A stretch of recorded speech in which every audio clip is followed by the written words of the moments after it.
I'm going to get right to the word. Today's reading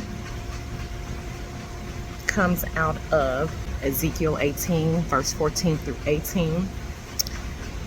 And then I'm going to read Ezekiel 18, verse 20, which reads, "But suppose that sinful son in turn has a son who sees his father's wickedness and decides against that kind of life.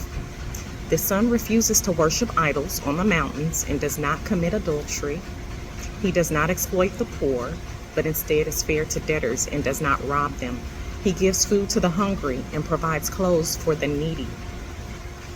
He helps the poor, does not lend money at interest, and obeys all the regulations and decrees. Such a person will not die because of his father's sins. He will surely live. But the father will die for his many sins, for being cruel, robbing people, and doing what was clearly wrong among his people." Now I'm going to skip over to Ezekiel 18, verse 20. The person who sins is the person who will die. The child will not be punished for the parent's sins, and the parent will not be punished for the child's sins. And that concludes the reading of this word. I wrote in my notes, family traditions.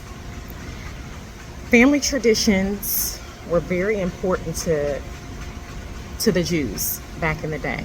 But God made it clear that the people should not follow the tradition of wrongdoing. Although your family is a powerful influence in your life, your actions should not be determined by the past behavior of family members.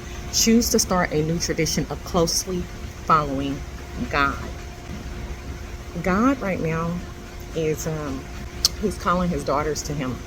Specifically, you young kids, you young girls. Some of y'all are in middle school, some of y'all are in high school, some of y'all are in college, some of you guys are in your early 20s.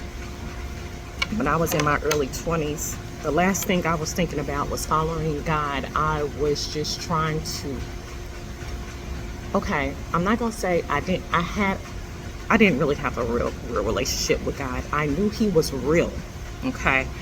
I had an encounter with him, but in my 20s, I just kind of wanted to go my own way.